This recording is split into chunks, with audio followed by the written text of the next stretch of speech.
Les barres identiques ou les pépites d'or de forme unique sont très recherchées, tout au long de l'histoire de l'humanité. Le prix du lingot pur est déterminé par le taux de change. Les pépites, quant à elles, sont un mélange de monnaie et d'art, valant souvent plus que leur teneur en or. Est influencé par leur forme, leur taille et le contexte dans lequel elles ont été découvertes. Ces découvertes ne sont plus fondues en lingots, mais conservées dans des musées et des collections privées. Dans la vidéo d'aujourd'hui, nous allons partager avec vous les histoires des pépites les plus célèbres de l'histoire. Notre première histoire s'est déroulée le 5 février 1869. Le prospecteur d'or australien John Deason terminait son travail à la mine, lorsqu'il a soudain découvert un énorme objet dans les racines d'un eucalyptus. Soupçonnant qu'il s'agit d'or, il marque l'endroit et à la tombée de la nuit, revient avec son partenaire, Richard Odess. Ils ont déterré un rocher qui pesait plus de 105 kilos. Ils ont décidé de le nommer « l'étranger bienvenu ». Plus tard, ils découvrirent que la pépite contenait 70 d'or pur. Malheureusement, elle n'a pas survécu jusqu'à aujourd'hui. Les chercheurs ont d'abord dû la briser en 3 morceaux pour la peser, et quelques jours plus tard, l'or a été fondu en lingots et envoyé à une banque de Melbourne. 2 répliques de l'étranger de bienvenue ont été reconstituées à partir des photographies disponibles. L'une d'elles est exposée dans la chambre forte du musée de Melbourne, tandis que l'autre appartient aux descendants de John Deason. Bernard Holtermann a quitté l'Allemagne pour l'Australie, à la recherche d'une vie meilleure. Et en effet, le destin lui a souri, en 1872, en lui donnant un énorme morceau de quartz, pesant 235 kilos. Holtermann sait que le quartz et l'or se rencontrent, et qu'il devrait donc y avoir du métal précieux dans le morceau. Mais il ne s'attendait pas à ce qu'il y en ait 83. Bernard a été photographié avec sa trouvaille, après quoi la pépite a été envoyée à la fonte. Après avoir analysé les photos, les experts modernes pensent que Holtermann n'a pas extrait la pépite, mais qu'il a coupé un morceau de la veine aurifère. Quoi qu'il en soit, vous conviendrez que ce détail n'enlève rien à la valeur de la découverte elle-même. En fait, aujourd'hui, l'or est extrait par des mineurs qui reçoivent un salaire pour cela. Les amateurs, par contre, sont plus intéressés à satisfaire leur soif d'aventure qu'à s'enrichir, ce qui n'est pas facile dans le monde moderne et ordonné. En 2013, un de ces prospecteurs a découvert, à l'aide d'un détecteur de métaux, une pépite d'or à un demi-mètre sous terre en forme de queue de baleine ou de lettre U. Le poids de la découverte était de 55 kg. Les experts estiment la valeur du trophée à au moins 315 $. Mais il est probable qu'elle vaille beaucoup plus que n'importe quelle autre pépite de plus d'1 kilogramme. Et surtout, une aussi belle. Le découvreur a choisi de rester anonyme. Apparemment, la prospection aurifère amateur n'est pas le métier le plus sûr du monde. Le public ne connaît le héros que sous son pseudonyme YouTube, Turum. Ce prospecteur chasse le trésor depuis des années. Mais jusqu'à présent, il n'avait fait que des découvertes mineures et intrigantes. Une grosse pépite l'attendait dans un endroit étonnamment fréquenté que de nombreux prospecteurs d'or avaient négligé.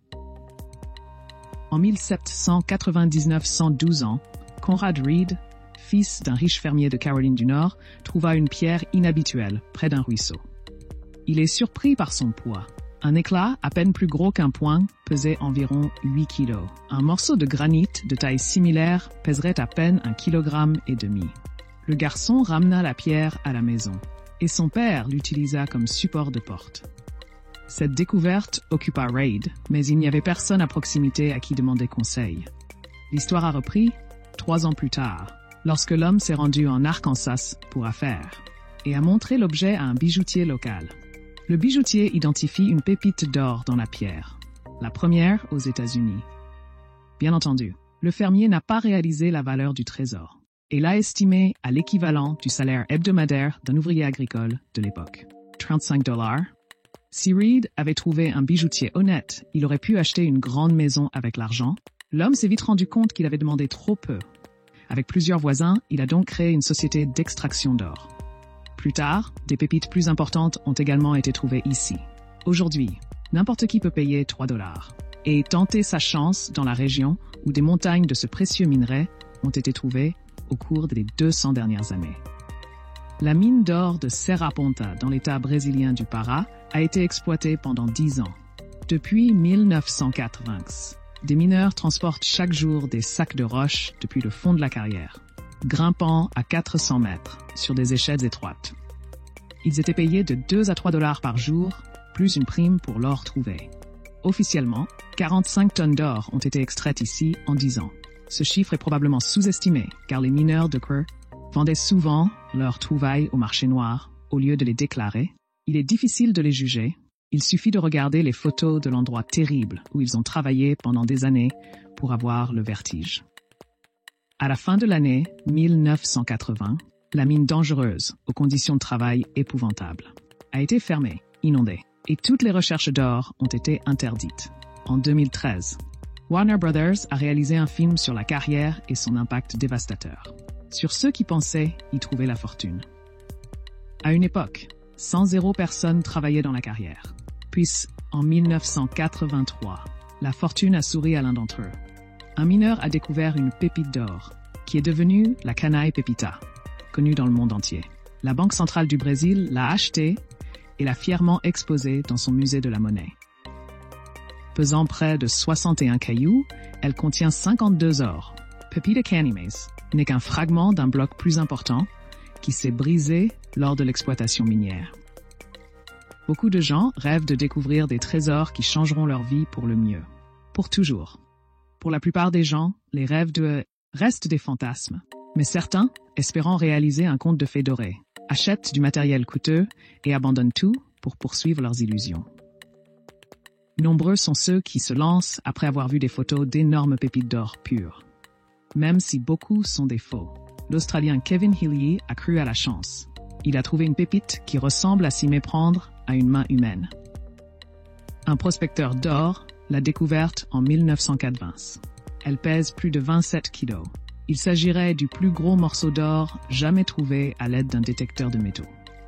Le casino Golden Nugget de Las Vegas a acheté la découverte. La pépite est exposée dans son hall d'entrée, comme un symbole de grande fortune et d'idées.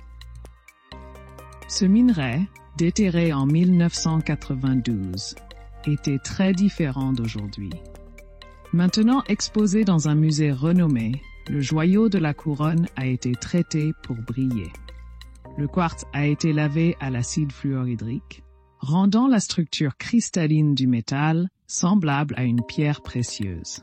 C'est la plus grande pépite d'or cristallin. L'Australie peut être fière de ses découvertes d'or. Depuis 1986, le pays émet une série de titres d'investissement. Les pépites d'or australiennes. Elles sont fabriquées à partir de l'or le plus pur de haute qualité. 5 pièces honorent la célèbre pépite d'or australienne, The Welcome Stranger, l'étranger bienvenu. Le revers de la pièce de Nugget 7 montre également Poséidon, découvert en 1906. Cette pépite de 27 kg est la deuxième plus célèbre de toute l'Australie. Il est important de noter que l'Australie est un leader mondial dans le domaine de l'extraction de l'or, avec un record vraiment remarquable. En 1871, une pépite de métal précieux a été découverte à plus de 35 mètres de profondeur. Contrairement à la croyance populaire, le trésor a été nommé d'après le propriétaire du terrain où il a été trouvé. Le fermier s'appelait le précieux Williams. Comme la plupart des pépites du 19e siècle, celle-ci n'a pas survécu jusqu'à aujourd'hui. D'Aptofrito, elle était vraiment belle. Une copie est donc toujours conservée au musée aujourd'hui. C'est tout pour aujourd'hui. Levez le pouce, abonnez-vous et à bientôt.